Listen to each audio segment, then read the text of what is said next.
গত 15 দিনে 4টি দেশের প্রধানমন্ত্রী পদত্যাগ ও গণ অভ্যুত্থানের মুখে দেশ ছেড়েছেন। এরপরের প্রশ্ন হলো, হামাস নেতা আছে এই অজুহাতে ইসরায়েল সম্প্রতি কাতারে হামলা করেছে এবং সেখানে হতাহতের ঘটনাও ঘটেছে। কোনো দেশ যখন এদের কাছে নিরাপদ নয়, তারপরও কেন তাদের বিরুদ্ধে সবাই ঐক্যবদ্ধ হচ্ছে না? কোটি টাকার প্রশ্ন। এ প্রশ্ন উত্তর এক কথায় বা সন্তোষজনক উত্তর দেওয়া আমার পক্ষে অত্যন্ত কঠিন। দেখুন, এটা তো আজকে নতুন ঘটেছে তা নয়। এর আগেই আমরা দেখেছি যে পৃথিবীতে একটা দেশে ধ্বংসাত্মক অস্ত্র আছে এই অজুহাত দিয়ে সেখানে হামলা করেছে শক্তিধর দেশ। হামলা করে গোটা দেশ তছনছ করে একটা দেশের মানুষকে ধ্বংস করে দিয়ে, একটা জনপদকে ধ্বংস করে দিয়ে তারা ক্ষান্ত হয়েছে। কিন্তু শেষ পর্যন্ত সেই তথাকথিত ধ্বংসাত্মক অস্ত্র পাওয়া যায়নি। তাহলে এত বড় একটা ধ্বংসযজ্ঞ চালানো হয়েছে ভুল ধারণার উপর ভিত্তি করে, সেটার জন্য কাউকে সরি বলতে দেখা যায়নি। আজকের পৃথিবীতে আমরা বলি মববাজি করা যাবে না, আইন হাতে তুলে নেওয়া যাবে না, বিচারের প্রতি শ্রদ্ধা রাখতে হবে। কিন্তু এই কথাগুলো যেন গরিব মানুষদের জন্য প্রযোজ্য, গরিব দেশগুলোর জন্য প্রযোজ্য। যাদের পাওয়ার আছে তাদের জন্য এগুলো চলে না, তাদের জোর যার মূল্য তার এই নিয়মই তাদের জন্য চলে। এই জন্য 2025-এর পৃথিবীতে এসেও মুহাম্মদ সাল্লাল্লাহু আলাইহি সাল্লাম কীভাবে রাষ্ট্র পরিচালনা করেছেন, তিনি কিভাবে বৈশ্বিক সংকট মোকাবেলা করেছেন, তার আদর্শ কী ছিল সেটা দেখবার মতো। কেউ পৃথিবীতে ইসলাম এবং মুসলমানদের শত্রুরাও কেউ দেখাতে পারবে না মুহাম্মদ সাল্লাল্লাহু আলাইহি সাল্লাম কিংবা তার 4 খলিফা 30 বছর শাসন করেছেন এবং অর্ধ পৃথিবী তাদের পায়ের তলা একটা পর্যায়ে এসেছে।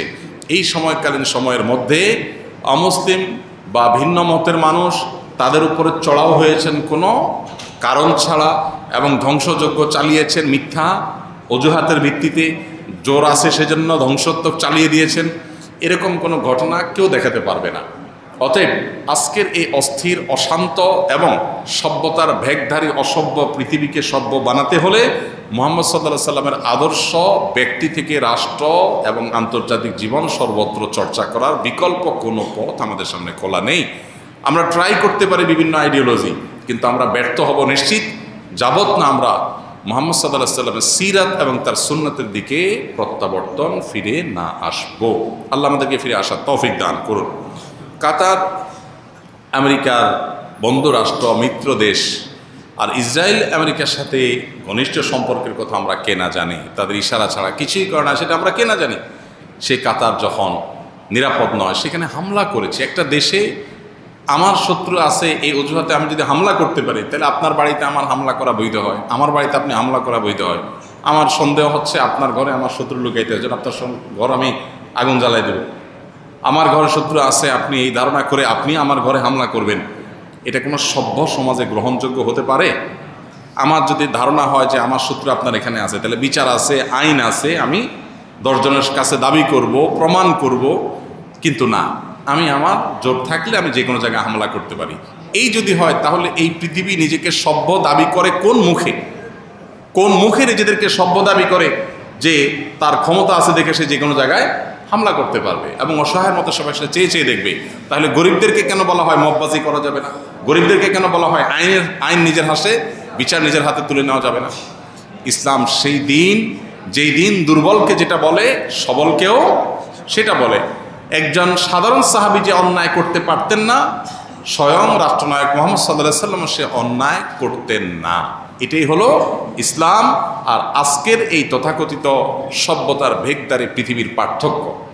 অতএব এই ঘটনাগুলো আমাদের বিবেককে যেন খুলে দেয় যে আমরা যতই চকচকে তকতকে পৃথিবী দেখি না কেন, এই পৃথিবী যে পৃথিবী মুহাম্মদ সাল্লাল্লাহু আলাইহি ওয়াসাল্লামের দর্শন বা তার আদর্শের অনুসরণ করছে না, এটা কখনো মানুষের সত্যিকারের মানবাধিকার, মানুষের সত্যিকারের পাওনা প্রাপ্য অধিকার, এটা কখনো পরিপূর্ণভাবে দিতে পারে না। দিতে হলে ইসলামই মানুষকে আসতে হবে, ইসলামই হলো একমাত্র অবলম্বন এবং চূড়ান্ত সমাধান। আল্লাহ আমাদেরকে বোঝার তৌফিক দান করুন। আর এত কিছুর পর মুসলিমরা ঐক্যবদ্ধ কেন হচ্ছে না বা অন্যরা ঐক্যবদ্ধ কেন হচ্ছে না, এটা তো কোটি টাকার প্রশ্ন। এই প্রশ্ন উত্তর আমার কাছে নেই। যখন দেখা হচ্ছে যে কোনো দেশে নিরাপদ না, তো আমিও নিরাপদ হতে পারি। শয়তান আমাদের কাছে বুঝায় এবং ওরা আমাদেরকে বুঝায় আক্রান্ত হয়েছে ইরাক, আমরা তো ভালো আছি, এটা তাদের ইস্যু। আক্রান্ত হয়েছে আফগানিস্তান, এটা তাদের ইস্যু। আফগানিস্তান আক্রান্ত হয়েছে অমুক দেশ, এটা তাদের ইস্যু। আমরা তো ভালো আছি, এই চিন্তা যখন করি তখন একে একে আমরা সবাই আক্রান্ত হচ্ছি অথবা হব।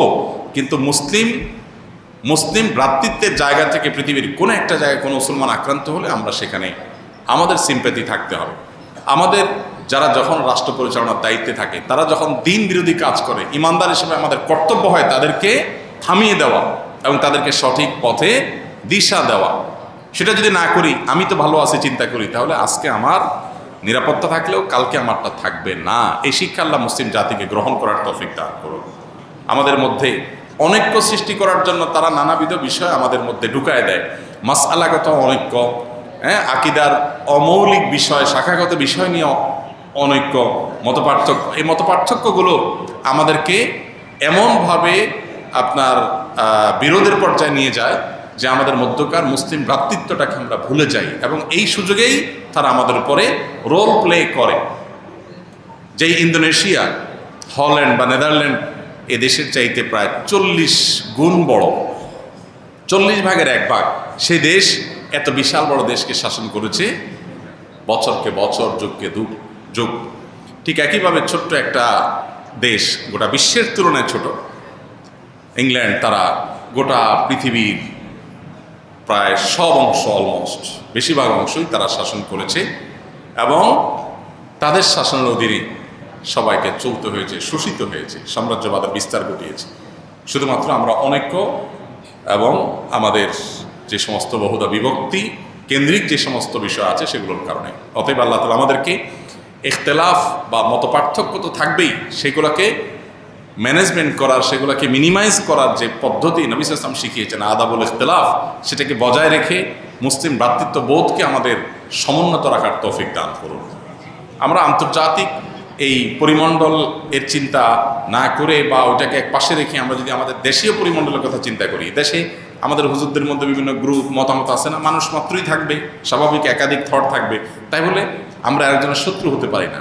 কোর বিষয়ে আমরা একে অন্যের কাঁধে কাঁধ মিলিয়ে এক কাতারে দাঁড়িয়ে দিনের স্বার্থকে নিয়ে কাজ করলে দিন শেষে দিন বিজয়ী হবে। আর না হলে আমরা সবাই ক্ষতিগ্রস্ত হবে, আজকে সে কালকে আমি। আল্লাহ আমাদের বোঝার তৌফিক দান করুন। গত 15 দিনে 4টি দেশের প্রধানমন্ত্রী পদত্যাগ ও গণ অভ্যুত্থানের মুখে দেশ ছেড়েছেন। হঠাৎ করে একে একে গণ অভ্যুত্থানকে কীভাবে দেখছেন? অনেকেই বলছে এটা ইসলামের বিজয় ঘনিয়ে আসার আলামত। বাইরে ভাই, এত তাড়াতাড়ি আপনার আলামত দেখেন কোন চশমা দিয়া? আমার এরকম চশমা দেন, আমিও দেখি একটু। প্রথম কথা হলো যে ভাই, পরপর অনেকগুলো ঘটনা ঘটে যাওয়া, এটা কাকতালীয় কোনো বিষয় হতে পারে এবং এর পেছনে আরও অনেক ব্যাখ্যা থাকতে পারে। ইসলামের বিজয় সুনিশ্চিত, সেটা এই ঘটনাগুলো ঘটলেও নিশ্চিত, এগুলো না ঘটলেও নিশ্চিত। আজ হোক, দুদিন পরে হোক, আল্লাহ তাআলা দিন, ইসলাম এবং সত্যের বিজয় আল্লাহ ঘটাবেন। আল্লাহ বলেছেন, কুল জা আল হাক্কু ওয়া যাহাকাল বাতিল। আল্লাহ বলেছেন, ওয়া আনতুমুল আ'লাউনা ইন কুনতুম মুমিনিন। অতএব সত্যের বিজয় ঘটবে, সেটা আজ হোক, দুদিন পরে হোক। হয়তো বিজয়ের আগে অনেক মূল্য দিতে হবে, অনেক অপেক্ষা করতে হবে, ধৈর্যের পরীক্ষা দিতে হবে, বহু চড়াই উতরায় যাবে, আশা ছেড়ে দিবে মানুষ, হয়তো তখন হবে। আবার হতে পারে খুব নিকটেই বিজয় অপেক্ষা করছে। তো এটার দিনক্ষণ, সময়, এগুলো আমরা কেউই জানি না।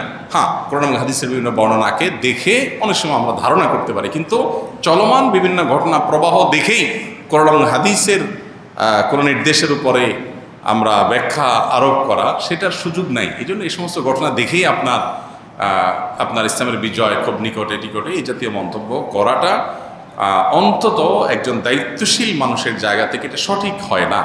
একজন মুসলমান এভাবে করতে পারেন না, কারণ অনেকগুলো ঘটনা পৃথিবীতে ঘটে। এই ঘটনাগুলো কেন ঘটাচ্ছেন আল্লাহ তাআলা ভালো জানেন। এগুলো নিছক কাকতালীয় হতে পারে, আল্লাহর কোনো হিকমা থাকতে পারে। আবার এটাও হতে পারে যে আজকের পৃথিবী, যে পৃথিবীকে আমরা সভ্য বলছি, আমরা সভ্য পৃথিবীর বাসিন্দা হিসেবে দাবি করছি, আমরা আমাদের নানান অপকর্মের মধ্য দিয়ে পৃথিবীটাকে বাস অযোগ্য করে তুলছি, শোষণের হাতিয়ার বানিয়ে রেখেছি। চকচকে তকতকে পৃথিবীর পেছনের লেয়ারে অত্যন্ত নির্মম এবং করুণ বাস্তবতা আছে, সেটা সাধারণ মানুষ বুঝতে পারছে। তাদেরকে নানাভাবে বিভ্রান্ত করে, বিপদগামী করে তাদেরকে ভুল বুঝিয়ে রাখা হয়েছে, মানুষ হয়তো বুঝতে শুরু করেছে। আজ হোক, দুদিন পরে হোক, এই দুরবস্থার পতন, এই আপনার মিথ্যার পতন এবং সত্যের প্রকাশ পৃথিবীতে ঘটবে। এই ঘটনাগুলো তারই ধারাবাহিকতা হতে পারে। আল্লাহ তাআলা ভালো চান।